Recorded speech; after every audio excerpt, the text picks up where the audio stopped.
हम सभी श्रवण करेंगे। श्रीमद् भागवतम के अंतर्गत तृतीय स्कंध चतुर्थ अध्याय और 27 नंबर श्लोक से आज हम प्रारंभ करेंगे। ओम नमो भगवते वासुदेवाय। ओम नमो भगवते वासुदेवाय। ओम नमो भगवते वासुदेवाय। श्रीशुक उवाच इति सह विदुरेण विश्वमूर्तेर्गुणकथया सुधया प्लावितोरुतापः क्षणमिव पुलिने यमश्वसुस्तां समुसितो अपग विनिर्विर्निशां ततो गात्। श्रील सुखदेव गोस्वामी ने कहा, हे राजन, इस तरह यमुना नदी के तट पर विदुर से दिव्य नाम, यश, गुण इत्यादि की चर्चा करने के बाद उद्धव अत्यधिक शोक से अभिभूत हो गए। उन्होंने सारी रात एक क्षण की तरह बिताई और तत्पश्चात वे वहां से चले गए। विदुर जी को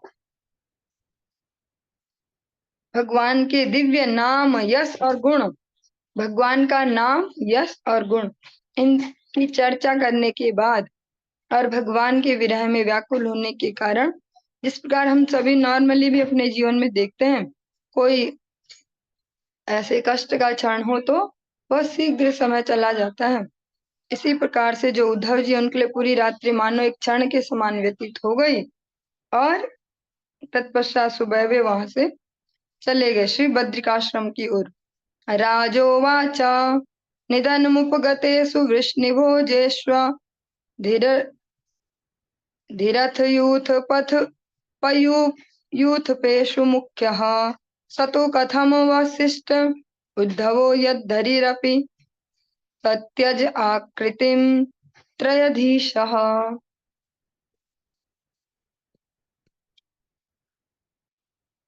राजा ने पूछा, तीनों लोकों के स्वामी भगवान श्री कृष्ण की लीलाओं के अंत में तथा उन वृष्ण एवं भोज वंश के सदस्यों के अंतर्ध्यान होने पर महान सेना नायकों में सर्वश्रेष्ठ ऐसे कौन बचे थे? अकेले उद्धव क्यों बचे रहे? और जो परीक्षित महाराज हैं, जो सुखदेव गोस्वामी से ये सब श्रवण कर रहे हैं, वो बड़ा प्रैक्टिकल प्रश्न करते हैं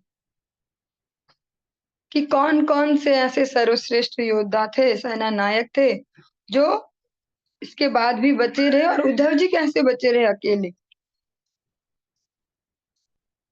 श्री सुक उवाच ब्रह्मशापापदेशेन काले नामोघ वांछितः संहृत्य स्वकुलं स्फीतं त्यक्ष्यन् देहं चिन्तयत्।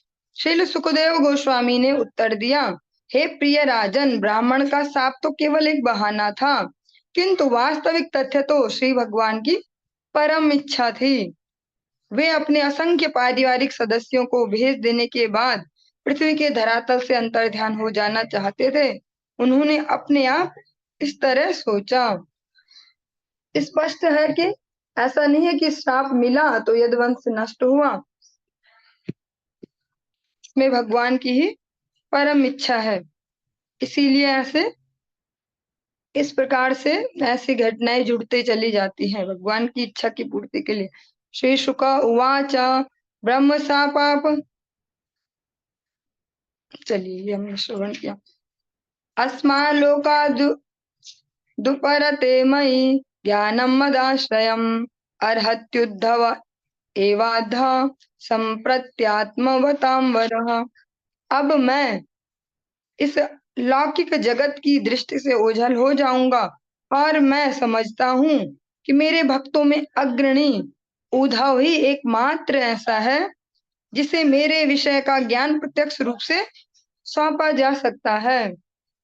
और जब भगवान ने यह विचार किया कि जो उनके कुल में जो उत्पन्न हुए हैं उन सबको भेजने के बाद अब मुझे भी लौकिक दृष्टि से अंतर्ध्यान हो जाना चाहिए, जिससे कोई मुझे प्रत्यक्ष ना देख पाए, और मेरे जाने के बाद जो मेरे भक्तों में सबसे प्रमुख है उद्धव जी ही इतने कैपेबल हैं कि वे मेरे संबंधित जो ज्ञान है वो प्रत्यक्ष रूप से उनको सौंपा जा सकता है। क्योंकि इस जगत में भी हम देखते हैं भौतिक स्तर पर भी, चाहे वो माता-पिता हो या कोई ऑफ़िस हो या कोई भी संस्थान हो, ज़िम्मेदार व्यक्ति को जिस पर भरोसा हो कि ये इस ज़िम्मेदारी का दुरुपयोग नहीं करेगा, जो इसको पावर्स दी जा रही हैं, उसको ही वो सौंपी जाती हैं। नोद्धवोऽन्यवपि मन्युनो यद्गुणैर्नार्दितः प्रभुः अतो मद्वयुनं लोकं ग्राह्यन्निह तिष्ठतु। उद्धव किसी भी तरह मुझसे घटकर नहीं है, मुझसे कम नहीं है, क्योंकि वह प्रकृति के गुणों द्वारा कभी भी प्रभावित नहीं हुआ है।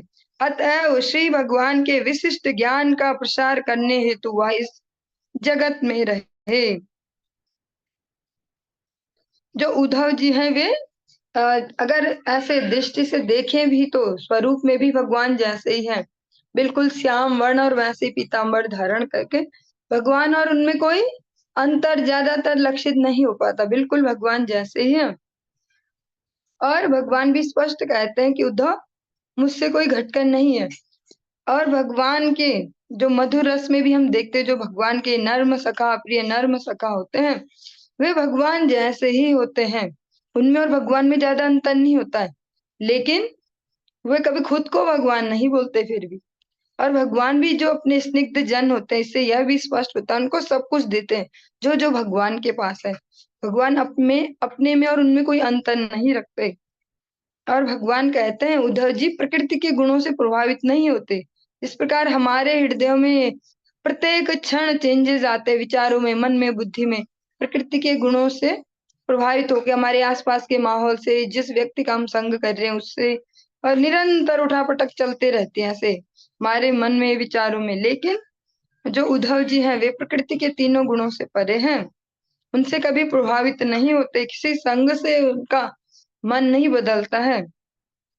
अतएव श्री भगवान के विशिष्ट ज्ञान का प्रसार करने हेतु वह इस जगत में रहे, इसीलिए वो यहाँ रहे भगवान के बाद भी, ताकि जो भगवान संबंधित जो वास्तविक ज्ञान है वो अन्यों को दे पाए। एवं त्रिलोक गुरुणा संदिष्टा शब्द योनिना बदरियाश्रम मासाद्या हरिमीजे समाधिना। श्रील सुखदेव गोस्वामी ने राजा को सूचित किया कि इस तरह समस्त वैदिक ज्ञान के स्रोत और तीनों लोकों के गुरु पूर्ण पुरुषोत्तम भगवान द्वारा उपदेश दिए जाने पर उद्धव बद्रिकाश्रम तीर्थ स्थल पहुंचे और श्री भगवान को तुष्ट करने हेतु उन्होंने अपने आप को समाधि में लगा दिया। श्री सुखदेव गोस्वामी यहाँ पर राजा परीक्षित को सूचित करते हैं जो समस्त वैदिक ज्ञान के स्रोत हैं भगवान श्री कृष्ण, कृष्णम वंदे जगत गुरुम, ब्रह्मा जी को भी जो ज्ञान डिलीवर करने वाले हैं, और तीनों लोकों के गुरु कृष्णम वंदे जगत गुरु, ऐसे जो पूर्ण पुरुषोत्तम भगवान श्री कृष्ण हैं, उन्होंने ही स्पष्ट उपदेश किया है आज उद्धव जी को। और उसके सुनने के बाद उसके बाद उद्धव जी बद्रिकाश्रम पर पहुंच गए, जहां पर हम बद्रीनाथ जी के आश्रम में हम सभी भी रह रहे हैं।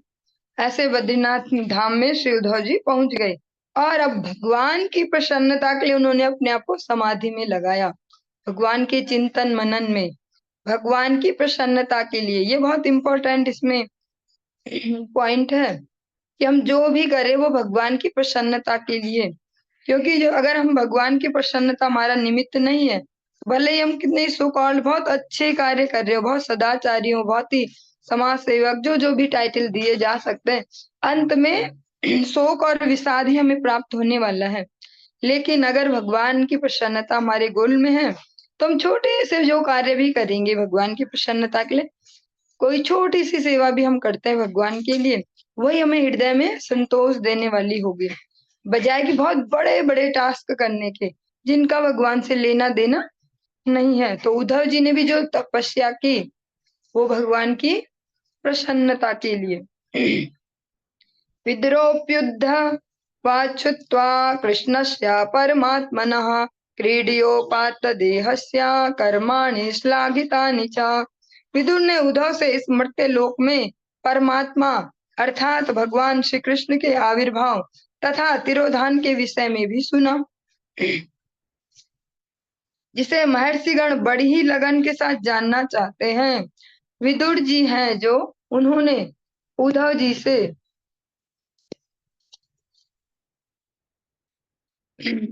इस मर्त्य लोक में, इस धराधाम में भगवान का जो आना जाना है, आना और जाना दोनों विषयों को अच्छे से सुना, क्योंकि ये दोनों ही विषय बड़े गंभीर हैं। जो बड़े से बड़े ऋषि मुनि महर्षि गण हैं, वे भी इस विषय को जानना चाहते हैं। बहुत बड़े बड़े ज्ञानी हो सकते हैं इस जगत में, लेकिन उनके लिए भी भगवान का ये आना और जाना, भगवान का अवतरण और वापस जाना अपने धाम, ये बहुत बड़े रहस्य का विषय है। क्योंकि स्पष्ट देखा जाता है कि कह सकते हैं कि संपूर्ण जनता, बहुत कम परसेंटेज ऐसा होगा जो शुद्ध वैष्णवों के, भगवान के शुद्ध भक्तों की कृपा से जान पाए कि भगवान कोई मरने लायक नहीं है कि शिकारी ने तीर मारा भगवान मर गए।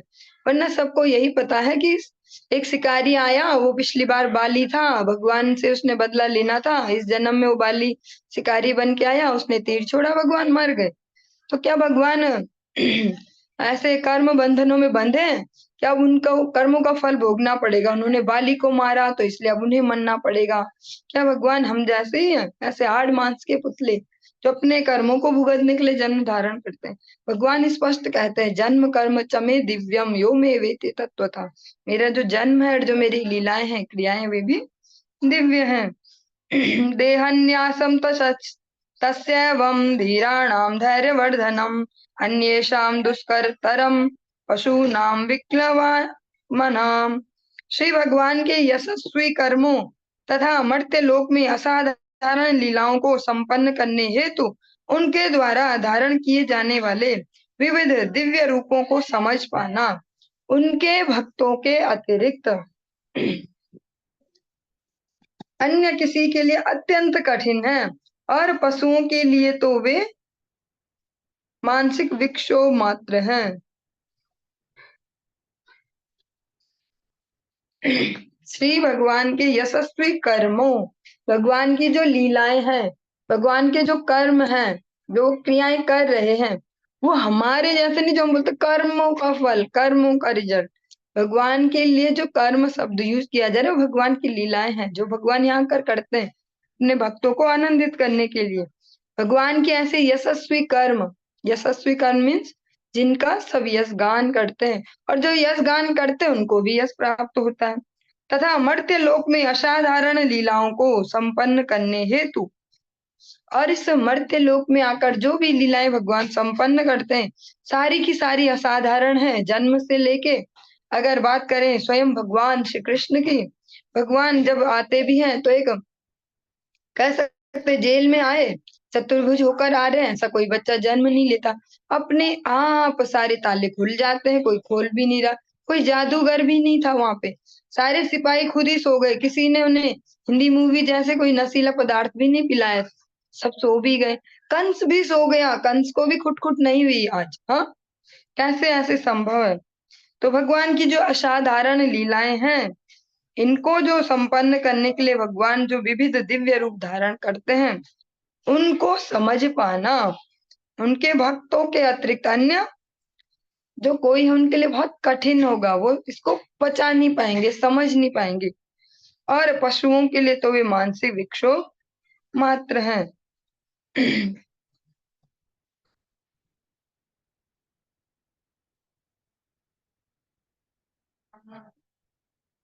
इसमें जो पशु शब्द है वो इन पशुओं के लिए नहीं है जो चार पैरों वाले हैं। पशु मीन्स जो भगवत ज्ञान से विहीन है, जो भगवान से ईर्ष्या करते हैं, भगवान से द्वेष करते हैं, वो उनको कहा जा रहा है। क्योंकि वो ह्यूमन बीइंग वाली उनकी चेतना ही नहीं है। शरीर है मनुष्यों वाला, मिल गया है, क्योंकि 4 लाख बार हमें मनुष्य शरीर मिलता है, इसलिए मिल गया है गलती से। पर इसका मतलब ये नहीं है बिल्कुल भी कि हमारी चेतना भी मनुष्यों वाली हो जाएगी मनुष्य शरीर प्राप्त करने पे। इसीलिए हम अलग अलग टाइप के मनुष्यों को देख पाते हैं, वैरायटी। कुछ ऐसे, कुछ आलसी, कुछ इस प्रकार ज्यादा सुनने वाले, कुछ ज्यादा मांस भक्षण वाले, ऐसे अलग अलग, जिनको देखकर लगता है नहीं कि जो मनुष्य के लिए कर्तव्य बताए गए हैं, जो लक्षण है, वो इनमें तो नहीं घटते। उनको ये पशु शब्द कहा गया है। उनके लिए तो विक्षोभ मात्र है, मानसिक विक्षोभ मात्र। वो कभी समझ ही नहीं पाएंगे भगवान कौन है। आत्मानं च कुरु श्रेष्ठा कृष्णेन मनसेक्षितं ध्यायन् गते भागवते रोद प्रेम विह्वला। यह सुनकर कि इस जगत को छोड़ते समय भगवान श्री कृष्ण ने उनका स्मरण किया था। जो विदुर जी हैं, जब उन्होंने ये सुना कि भगवान जब जा रहे थे यहाँ से लीला संवरण करके, मुझे याद किया था भगवान ने। विदुर प्रेम भाव से अभिभूत होकर जोर जोर से रो पड़े। विदुर जी एक तो भगवान का विरह भी है, और याद करके कि भगवान ने मुझे इतना सम्मान दिया, भगवान ने मुझे स्मरण किया। क्योंकि जो हमारे सेंसिटिव समय है उसमें हमें वही याद है कि जो सच में हृदय के अंदर है। उस समय हम नाटक नहीं कर पाएंगे, है ना। विदुर जी यद्यपि स्वयं को नगण्य मानते हैं कि मैं तो शरीर से भी ऐसा ही हूँ, दीनहीन, और जो बोल सकते हैं फाइनेंशियली भी, और भक्ति में मेरे में नहीं है। क्योंकि हर जो सच में होता है भक्त, उसको यही लगता है कि मुझे कुछ नहीं आता। तो विदुर जी जब सुनते हैं कि अरे भगवान मुझे याद कर रहे हैं, तो वो रो पड़े। और जो ये रोना है ये बहुत आवश्यक है भक्ति में। कबीर दास जी का शायद ये दोहा होगा, कबीरा हंसना छाड़ दे रोने से कर प्रीत, बिन रोए नहीं पाई या प्रेम प्यारा मीत। भगवान के लिए जब तक आंखों से अश्रु नहीं निकलेंगे, कितने ही श्लोक लन कर लो, कितने ही सोचो हमने 1 लाख जब 2 लाख जब ये करते हैं वो करते हैं, हम टाइम पे उठ के 2 बजे उठ जाते हैं, ये 4 बजे उठ जाते हैं, हम ऐसा करते हैं, हम वैसा करते हैं। लेकिन अगर भगवान के प्रेम में, या कह सकते हैं कि भगवान के नाम गाने में अगर कभी भी जीवन में कभी आंखें गीली ना हुई है, तो फिर रुके ही हम इस जगत से चले जाएंगे। जो ये अश्रुपात है ये बहुत ज्यादा सहायक है भक्ति राज्य में आगे बढ़ने में। क्योंकि जब हम अति प्रसन्न होते हैं तो हम अति उत्साह में होते हैं, लेकिन जब हम रो रहे होते हैं तो फोकस्ड होते हैं। और भगवान के लिए जब अश्रु बहाएंगे तो हृदय की जो गंदगी है वो उन आंसुओं से धुलेगी, वो निर्मल हो पाएगा भगवान के नाम के बैठने के लिए, भगवान के बैठने के लिए। अतः भगवान का जो सबसे प्यारा जो गिफ्ट होगा अपने भक्तों को, प्रियजनों को, वो होता अपना विरह, जिसमें वो भगवान के लिए अश्रुपात कर पाए। जो हम श्रीमद् भागवतम श्रवण करते हैं, और कहा जाता है कि सारे श्रीमद् भागवतम का जो निचोड़ है, दसम स्कंद, और उसका भी जो निचोड़ है श्री गोपी गीतम। तो वो जो गोपी गीतम है वो हंस हंस कर गोपियों ने नहीं गाया है, वो रुदन करते हुए ही गाया है। भगवान की भक्ति में जो रुदन है, ये जगत में हम रोते कोई दुख से, कोई अभाव से, किसी ने कोई दुर्व्यवहार कर दिया, उस रोने से कोई फायदा नहीं होने वाला है। जब भगवान के लिए दो आंसू बहाए जाए तो हृदय की मलिनता दूर होगी, जो अनेक अनेक जन्मों से, या कहीं इसी जन्म में भी बहुत सारी मलिनताएं हमने संचित कर ली है, वो धुल पाती है। इसीलिए हम श्रवण करते हैं कि नंद महाराज यशोदा मैया भगवान के लिए रुदन करते हैं। हर रस के भक्तों को ये अश्रु बड़े प्रिय हैं। यशोदा मैया इतना रोई भगवान के जाने पे कि वहां पूरे एक हो सकते एक नहर जैसी बन गई। ब्रज गोपियां श्रीमती राधिका रानी भगवान के विरह में इतना अश्रुपात करते कि नदियां बन गई। उद्धव जी प्रत्यक्ष देखकर आए। इसी इसी प्रकार से वे घर ढूंढते ढूंढते वहां तक पहुंचे। किसी ने बता दिया कि जहां से ये जो आपको दिख रही है ना, ऐसे ये नहर टाइप छोटी सी है, ये इससे आगे चलते जाओ पहुंच जाओगे नंद महल में। तो जो अश्रु है भगवान की भक्ति में फोकस्ड होने में बड़े सहायक हैं। जो अश्रुपात नहीं करते वो अधिकतर वैसे रहेंगे, कैसे, जैसे रजोगुणी टाइप, या उनके हृदय में अलग प्रकार का वैसा भाव होगा। जो बीच बीच में थोड़ा रोते धोते भी होंगे भगवान के लिए, चाहे दुनिया के दुखों से रो लो पर भगवान का नाम लेके रो लो, कोई कीर्तन गा के रो लो, तो फिर वो थोड़ा थोड़ा आगे बढ़ते जाएंगे, सेंसिटिव होते जाएंगे। कालिंद्या कति भी सिद्धा अहो भी बिरभर सभा प्रापद्यत स्वसरितम यत्र मित्रा सुतो मुनिः। यमुना नदी के तट पर कुछ दिन बिताने के बाद स्वरूप सिद्ध आत्मा विदुर गंगा नदी के तट पर पहुंचे। जहाँ मैत्रेय मुनि विद्यमान थे। यमुना जी के किनारे वहां पर कुछ और समय रहे, और फिर जो उनको उपदेश किया था उद्धव जी ने, जो आगे के लिए प्रोसेस बताई थी, उसको उन्होंने फॉलो किया और वे गंगा जी के तट पे पहुंच गए, जहाँ मैत्रेय मुनि विद्यमान थे। क्योंकि उद्धव जी ने उनको यही कहा है कि अब आप मैत्रेय मुनि से सुनना, उनको भी सब सुनाए भगवान ने, वो भी वहीं पर ही थे। और जो हमारा तृतीय स्कंद का चतुर्थ अध्याय है, यहाँ पर संपूर्ण होता है और हम पंचम अध्याय में प्रवेश करते हैं। श्री शुक उवाच द्वारिद्युन्नद्या ऋषभा कुरूणां मैत्रेयमासीनमगाध बोधम् शतोपसृत्याच्युत भावसिद्धा पप्रच्छ सौलील्य गुणाभितृप्तः। श्री सुखदेव गोस्वामी ने कहा, इस तरह कुरुवंशियों में सर्वश्रेष्ठ विदुर, जो कि श्री भगवान की भक्तिमय सेवा में परिपूर्ण थे,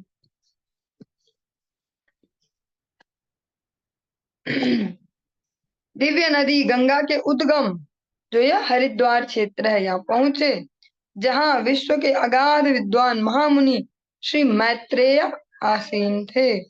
भद्रता से ओतप्रोत पूर्ण तथा आध्यात्म में तुष्ट विदुर ने उनसे परीक्षा की, उनसे पूछा। विदुरा उवाच सुखाय कर्माणि करोति लोके नतः सुखम वान्य दुःखपरमं वा विन्देतु भूयस्तत एव दुःखम यदत्र युक्तम भगवान वदेन्नः। विदुर ने कहा, हे महर्षि, इस संसार का हर व्यक्ति सुख प्राप्त करने हेतु सकाम कर्मों में प्रवृत्त होता है, किंतु उसे न तो तृप्ति मिलती है और न ही उसके दुख में कोई कमी आती है। विपरीत इसके ऐसे कार्यों से उसके दुख में वृद्धि होती है। इसलिए कृपा करके इसके विषय में हमारा मार्गदर्शन करें कि असली सुख के लिए कोई कैसे रहे। ये तो कितना प्रैक्टिकल प्रश्न है, हम सभी का डेली का प्रश्न है। इस जगत में जो भी व्यक्ति है, सबका ही ये प्रश्न होगा। सबका तो नहीं, जो थोड़े सेंसिटिव है जीवन के प्रति उनका, क्योंकि बाकी सब तो लगे ही है ना, कुत्ता बिल्ली वाली दौड़ में या चूहा बिल्ली वाली दौड़ में। आज यहाँ तक पहुंच जाएंगे तो सुखी, आज ये कर लेंगे तो सुखी, आज वो मंगा लिया तो सुखी, ऐसे। लेकिन जो थोड़े से सेंसिटिव है, जो थोड़ा सा ध्यान दे पाते हैं जीवन पे कि हो क्या रहा है हमारी जिंदगी में, हमारी जिंदगी जा किस डायरेक्शन में रही है, वो पूछ पाएगा ये प्रश्न। विदुर जी पूछते हैं, हे महर्षि, इस संसार का प्रत्येक व्यक्ति सुख प्राप्त करने के लिए, जिस प्रकार से हम सभी नॉर्मली भी ऐसे आपस में भी चर्चा करते हुए कहते ही हैं कि हम सुबह से रात तक एक एक एक्टिविटी इसलिए कर रहे हैं कि हम सुखी हो जाए, पर ना हम उससे सुखी होते, उल्टा दुखी जरूर होते हैं कि आज दिन भर इतना निपटाया, उफ, बस मर गए, खत्म नहीं होता ये, फिर दूसरे दिन फिर से लग जाते हैं। तो न तो तृप्ति मिलती है और न दुख में कोई कमी आती है। इसके विपरीत दुख में और वृद्धि हो जाती है। जितना हम जाले को सुलझाना चाहते हैं, धागों को सुलझाना चाहते हैं, और उलझ जाते हैं। इसलिए कृपा करके इसके विषय में हमारा मार्गदर्शन करें कि असली सुख के लिए कोई कैसे रहे। अब विदुर जी बहुत ही सुंदर प्रश्न कर रहे हैं, अब सच में ये बता दो कि जिसको सुखी रहना उसको क्या करना चाहिए, कैसे जीना चाहिए।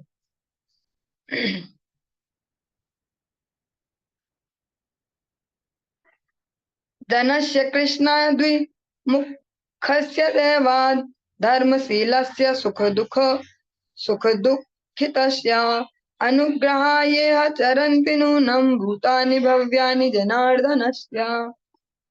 हे प्रभु, महान परोपकारी आत्मा पूर्ण पुरुषोत्तम भगवान की ओर से पृथ्वी पर उन पतित आत्माओं पर अनुकंपा दिखाने हेतु विचरण करते हैं, जो भगवान की अधीनता के विचार मात्र से ही विमुख रहते हैं। बहुत ही सुंदर श्लोक है। इसको भी आप, इस बात को भी आप कई बार ऐसे ही सुन चुके होंगे, गुरुदेव के मुख से भी, अन्य अन्य वैष्णव के मुख से भी। बहुत ही सुंदरता से विदुर जी कह रहे हैं, ऐसा लगता है जैसे हम सबके मन में घूम घूम के शायद बोल रहे होंगे। कैसे जीवों की बारे में बात की जा रही है जो भगवान की अधीनता के विचार मात्र से विमुख रहते हैं। कृष्ण भूले से जीव अनादि बहिर्मुख। भगवान की सेवा से भागो, बस उधर देखना ही नहीं है, कहीं गलती से हमारा नाम ना बोल दे, उधर सुनो मत, उधर देखो मत, उधर से बस इग्नोर मारो, भगवान की साइड को इग्नोर मार दो। ऐसी जो पतित जीवात्माएं हैं उन पर कृपा करने के लिए जो भगवान के जन हैं, जो यथार्थ परोपकारी हैं, जो वास्तविक परोपकारी हैं, वे विचरण करते हैं ताकि उन्हें वो भगवान की ओर उन्मुख कर पाए। जिन्होंने भगवान की ओर बस पीठ ही कर ली है कि हमें तो सुनना ही नहीं है, इधर से कुछ नहीं, अभी कुछ मत बोलो हमें, अभी हमें 60 साल का हो जाने दो तब, अभी कुछ मत बोलो, अभी हमें पढ़ने दो, जब हम बड़े हो जाएंगे तब, हर एज ग्रुप में। और वृद्धावस्था में अभी कुछ मत बोलो, अब तो अपनी जिंदगी आफत बनी, इतनी गर्मी हो रही, यहाँ मरे जा रहे हैं और तुम्हें माला जप करने की पड़ी है, हम यहाँ मरे जा रहे, इतनी गर्मी हो रही, तुम्हें कीर्तन की पड़ी है। ऐसे ऐसे अलग अलग जो भी है, ऐसे लोगों को भगवान की ओर मोड़ने के लिए ही, उनकी दिशा भगवान की ओर मुड़ जाए, इस प्रयास में ही जो वास्तविक परोपकारी हैं, भगवत जन, भगवत भक्त, वे लगे रहते हैं। ये विदुर जी कह रहे मैत्रेय मुनि को। तत्साधुवर्यादिस्वर्त्म समनः संराधितो भगवान येन पुंसाम् हृदि स्थितो यच्छति भक्तिपूते ज्ञानम सतत्वाधिगमम पुराणम। इसलिए हे महर्षि, आप मुझे कृपया कृपया पूर्ण पुरुषोत्तम भगवान की दिव्य भक्ति के विषय में उपदेश दें, जिससे हर एक के हृदय में स्थित रहने वाले श्री भगवान भीतर से परम सत्य विषयक व ज्ञान प्रदान करने हेतु प्रसन्न हूँ। जो जो कि प्राचीन वैदिक सिद्धांतों के रूप में उन लोगों को ही प्रदान किया जाता है जो भक्ति योग की प्रक्रिया द्वारा शुद्ध हो चुके हैं।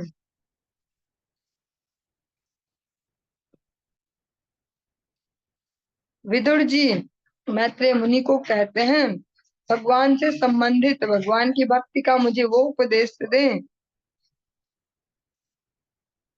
जो केवल उन्हें ही दिया जाता है जो भक्ति योग से की प्रक्रिया से शुद्ध हो चुके हैं, और जिनको भगवान अंतरात्मा में अंतर में स्थित होकर परमात्मा रूप से, जिनको जिस ज्ञान को भगवान स्वयं प्रकाशित करवाते हैं हृदय में, वो मुझे बताइए।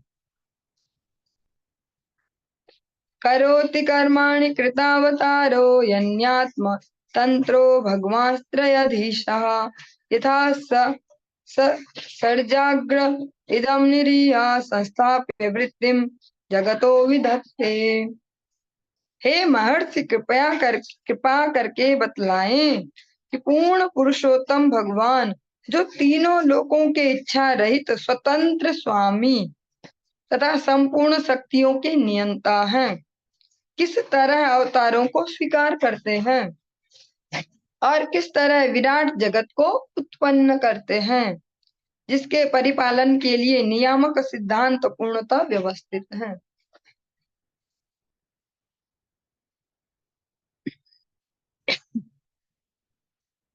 अब विदुर जी भगवान के अवतारों के विषय में और इस जगत की जो सृष्टि है और पालन की जो नियामक सिद्धांत है उनके विषय में मैत्रेय मुनि से समझना चाहते हैं। यथा पुनः स्वेख इदम निवेश्य सेते गुहायां स निवृत्त वृत्ति योगेश्वराधीश्वर एक एता धनु प्रविष्टो बहुधा यथासीत। वे आकाश के रूप में फैले अपने ही हृदय में लेट जाते हैं और उस आकाश में संपूर्ण सृष्टि को रखकर वे अपना विस्तार अनेक जीवों में करते हैं, जो विभिन्न योनियों के रूप में प्रकट होते हैं। उन्हें अपने निर्वाह के लिए कोई प्रयास नहीं करना पड़ता, क्योंकि वे समस्त यौगिक शक्तियों के स्वामी और प्रत्येक वस्तु के मालिक हैं। इस प्रकार वे जीवों से भिन्न हैं। क्रीडन विधत्ते द्विजगोसुराणाम क्षेमाय कर्माण्यवतार भेदे मनो न तृप्त्यर्पि शृण्वताम नः सुश्लोक सुश्लोक मौलेश्चरितामृतानि। आप द्विजों, गायों तथा देवताओं के कल्याण हेतु श्री भगवान के विभिन्न अवतारों के शुभ लक्षणों के विषय में वर्णन करें। यद्यपि हम निरंतर उनके दिव्य कार्यकलापों के विषय में सुनते हैं, किंतु हमारे मन कभी भी पूर्णतया तुष्ट नहीं हो पाते। जो विदुर जी, उन्होंने तो पहले भी बहुत कुछ सुना ही तो होगा भगवान के विषय में, तभी तो भक्त है भगवान के। उद्धव जी से भी सुना, फिर भी मैत्रेय मुनि से फिर प्रार्थना करते हैं कि आप सुनाओ। क्यों? कह भी रहे हैं, यद्यपि हम निरंतर भगवान की जो दिव्य कार्यकलाप है उनको सुनते हैं, फिर भी संतुष्टि नहीं होती हमारे मन में। यस्तत्त्वभेदैर्धिलोकनाथो लोकान् अलोकान् सह लोकपालान् अचिक्लिप्तद्यत्र हि सर्वसत्त्वा निकाय भेदो अधिकृति कृतः प्रतीतः। समस्त राजाओं के सर्वोपरि राजा ने विभिन्न लोकों की तथा आवास स्थलों का सृजन किया, जहाँ प्रकृति के गुणों और कर्मों के अनुसार सारे जीव स्थित हैं। उन्होंने अनेक विभिन्न राजाओं तथा शासकों का भी सृजन किया। येन प्रजानां तो आत्मकर्म रूपाभिधानां च विदां व्यधत्त नारायणो विश्वसिगात्मयोनिरेतच्च नो वर्णय विप्रवर्य। हे ब्राह्मण श्रेष्ठ, आप यह भी बतलाएं कि ब्रह्मांड के सृष्टा तथा आत्मनिर्भर प्रभु नारायण ने किस तरह विभिन्न जीवों के स्वभावों, कार्यों, रूपों, लक्षणों तथा नामों की पृथक पृथक रचना की।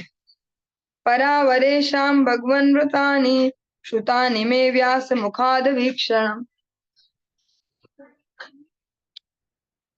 अतृप्नुं शुल्लसुखावहानां तेषामृते कृष्ण कथामृतौघात्।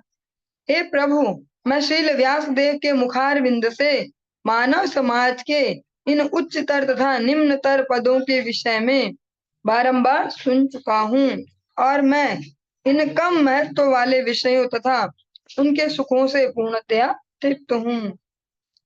पर वे विषय बिना श्री कृष्ण विषय कथाओं के अमृत से मुझे तुष्ट नहीं कर सके। बहुत ही स्पष्ट विदुर जी कह रहे हैं कि व्यास देव जी से जो भी ह्यूमन जो सिविलाइजेशन है, इसमें जो भी बोल सकते कि बहुत अच्छे टॉपिक हैं, बहुत ही नीचे वाले, ऐसे मैं सब सुन चुका हूँ, बहुत बार सुन चुका हूँ। मैं इन कम महत्व वाले विषयों और उनके सुखों से पूर्णतया तृप्त हूँ, और बस बहुत है जितना मैंने इन विषयों के बारे में सुना है, और जो उनसे प्राप्त होने वाला सुख है वो भी हो गया, बहुत है। पर वे विषय बिना श्री कृष्ण विषयक कथाओं के अमृत से मुझे तुष्ट नहीं कर सकते। लेकिन जो पूर्ण संतुष्टि वो नहीं दे सकते हैं, वो दुनियादारी की चर्चाओं के जो हम करते हैं, चाहे वो कितने ही लेवल पे जाके कर ले, वे हमें पूर्ण संतुष्टि नहीं दे सकती जब तक हम भगवान का कथा रूपी अमृत पान न कर ले।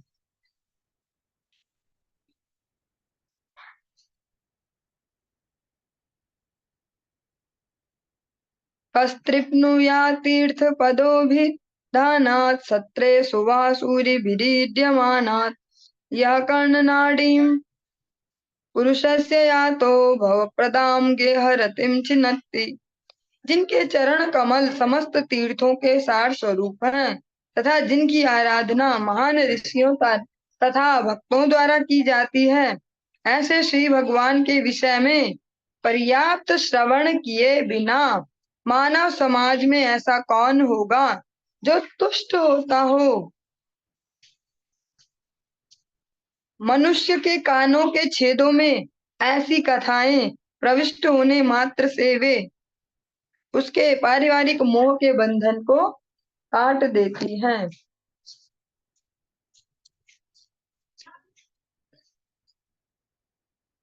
जिन भगवान के जो श्री चरण कमल हैं, वे तीर्थों का सार हैं, तीर्थों का सार ये नहीं है कि हम गए, हमने डुबकी लगाई और पाप छोड़ दिए।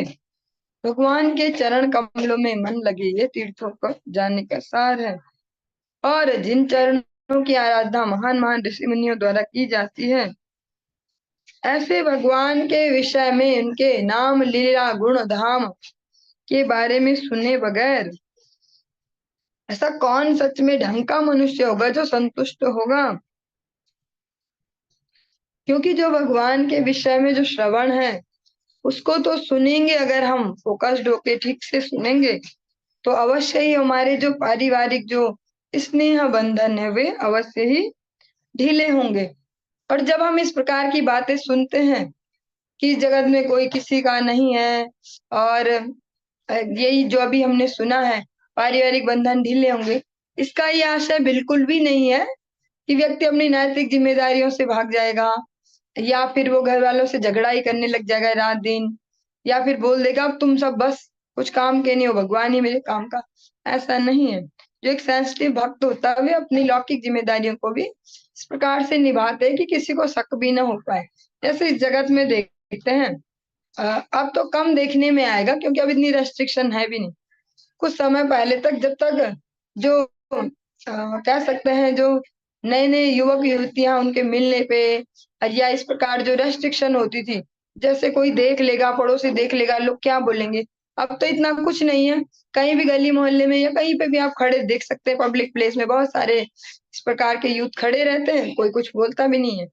पर इससे थोड़ा समय पहले अगर बोले, 3-4 साल पहले तक भी, तो फिर तब तक भी लगता था कोई कुछ बोलेगा।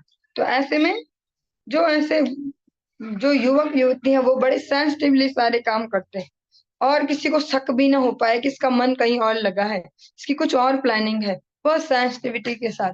तो ऐसे भगवान के भक्त होते हैं, बहुत सेंसिटिविटी के साथ अपनी भक्ति को करते हैं, और साथ में अपनी जो लौकिक जिम्मेदारियां हैं उनको भी यथाशक्ति जितना भगवान उनको सामर्थ्य दे निभाते हैं, जिससे उनके भक्ति पर क्वेश्चनिंग ना हो कि अपनी ये भक्ति में लगे हैं, अब इन्होंने ये भी छोड़ दिया है, ऐसा भी नहीं करते हैं ऐसा, ताकि उनकी भक्ति पर, उनकी जो गुरु परंपरा है उस पर क्वेश्चनिंग ना हो। और भक्तों पर ही विशेषतः ये लोड भी होगा, चाहे किसी परिवार में, किसी संगठन में, कहीं भी देखेंगे तो उनसे ज्यादा एक्सपेक्टेशन की जाएंगी नैतिकता की, क्योंकि वे भक्ति के पथ में लगे हैं।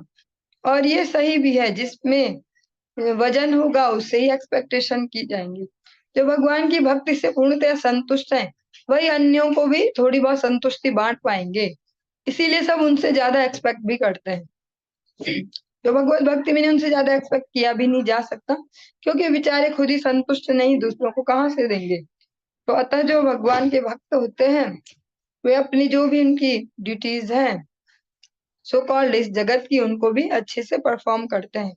या तो हम इतने विरक्त ही हो जाएं कि हम संसार छोड़कर फिर हम जो चतुर्थ आश्रम है उसको धारण कर लें, या तृतीय आश्रम है उसको धारण कर लें। और अगर हम इन आश्रमों में अभी नहीं जा पा रहे हैं, चाहे एज के कारण, चाहे अपनी सिंसियरिटी के कारण, तो हमें यथाशक्ति अपने जो भी नैतिक कर्तव्य उनको अवश्य पालन करना चाहिए। क्योंकि अगर भगवान के धाम जाने को हमने गोल बनाया है तो हमें हर दिन खुद को चेक करना होगा, क्या हम जैसों को एंट्री मिलती है जो यही वालों को भी ठीक से नहीं निपटा पा रहे। ये थोड़े अजीब से शब्द होंगे, इसलिए ये शब्द यूज किया ताकि ठीक से समझ पाए। मीन्स अगर हम इस जगत में भी अभी ठीक से चल पाना नहीं समझ पा रहे हैं, कैसे कैसे चले, भगवान का बुद्धि योग अभी ठीक से दिया हुआ हम पे काम नहीं कर पा रहा है, तो हम कैसे एक्सपेक्ट कर रहे हैं कि बस अब तो हमारी रिजर्वेशन है, मेरा तो टिकट पक्का है, मैं तो जाने वाली हूँ या जाने वाला हूँ, सीधे गोलोक धाम फ्लाइट आएगी और ले जाएगी। ऐसा नहीं। इस जगत में भी हमें जो एक कह सकते नहीं, शास्त्र वचन ही है, एक सैनिक और एक सन्यासी ये दो ही अपने जो भी मॉरल जो ड्यूटीज हैं, जो नैतिक जिम्मेदारियां, उनसे फ्री हो सकते हैं, क्योंकि वे हाई स्टैंडर्ड पर वर्किंग कर रहे हैं, एक सिपाही और एक सन्यासी। अन्यों को तो किसी भी प्रकार से, चाहे मन करे ना करे, अपनी नैतिक जिम्मेदारियों को निभाना ही है।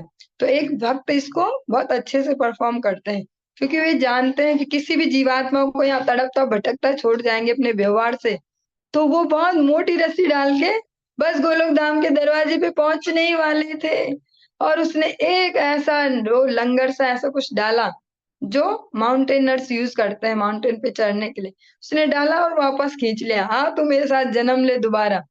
तो बहुत सेंसिटिवली भक्ति की जाती है, बहुत सेंसिटिव है ये भक्ति राज्य। इसमें हमें देख कर चलना होता है कि किसी को हम ज्यादा अपने साथ बांध न ले कर्म बंधनों से, चाहे वो हो सकता है ईर्ष्या में, चाहे द्वेष में, किसी भी प्रकार के उसमें, मोह में, ममता में, ऐसे बहुत सेंसिटिव राज्य है। क्योंकि यहाँ पर शब्द आया उनके पारिवारिक मोह के बंधन को काट देती है, तो इस शब्द को स्पष्ट करना भी आवश्यक है। क्योंकि एक तो हम इसको ऐसे रिजिडली समझ लें, कोई टेंशन नहीं, छोड़ो सब, अब तो ठाकुर जी के कर रहे हैं ना, ठाकुर जी के करने से सब खुश हो जाते हैं। देखो द्रौपदी ने एक चावल खिलाया भगवान को, सबके पेट भर गए। हम भी ठाकुर जी को भोग लगाते हैं, किसी के लिए नहीं पकाएंगे अब, घर वालों के लिए सब पका हमने हमने अपना करते रहो सब, ऐसा नहीं चल पाएगा। या किसी भी, ये पकाने का ही मैटर नहीं, किसी भी जगह आप फिट कर सकते हैं ये फॉर्मूला, कि हमें इस जगत में भी बहुत सेंसिटिवली चलना होता है। इसीलिए हम देखते हैं जो सच में भगवान के भक्त हैं, उनके जो व्यवहार होते हैं, चाहे फोर्सफुली चाहे कैसे, वो मृत्यु हो ही जाते हैं, क्योंकि उन्हें पता है किसी से भी अपना अकाउंट बना के नहीं जाना। जिससे भी अकाउंट बना के जाएंगे ना ऐसा, ये ऐसा वाला, तो ये हमें वापस खींचेगा। फिर भगवान के धाम बस पहुंचने ही वाले थे, इसने डाला वो अपना लंगर और खींचा हमें। तो बहुत सेंसिटिव है ये शब्दों को समझ पाना। भक्ति राज्य ऐसा नहीं है जैसा हम बाहर से इन शब्दों को समझ लेते हैं, छोड़ो घर बार और चलो हरिद्वार, छोड़ो कहाँ है दुनियादारी के चक्कर में ऐसे ऐसे, ऐसा नहीं है। बहुत सेंसिटिवली परफॉर्म करना होता है, ओवरलोड लेके ही सही। तभी भगवान देखते भी है कि चलो ये कर रहा है इस प्रकार से, इसी को तपस्या भी कहा जाता है, कि हम हर प्रकार से अपने ड्यूटीज को परफॉर्म करते हुए, जो अपने प्रति जिम्मेदारी है उसको भी करते जाएं, जो भगवान के प्रति जिम्मेदारी उसको भी। मुनिर्विवक्षुर भगवद गुणानाम सखा पिते भारत माह कृष्णः, यस्मिन् नृणानाम ग्राम्य सुखानुवादैर मतिर्गृहीत गृहीतानुहरे कथायाम।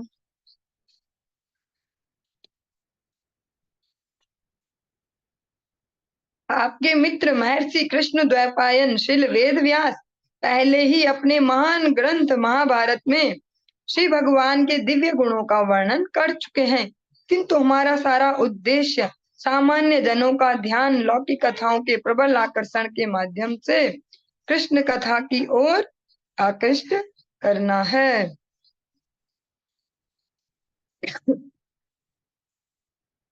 विदुर जी कहते हैं कि जो आपके मित्र हैं व्यास देव, वे महाभारत में भी भगवान के गुणों का वर्णन कर चुके हैं, लेकिन फिर भी हम सरल जो भगवान की लीलाएं हैं उनके माध्यम से सबको भगवान की ओर आकृष्ट करना चाहते हैं।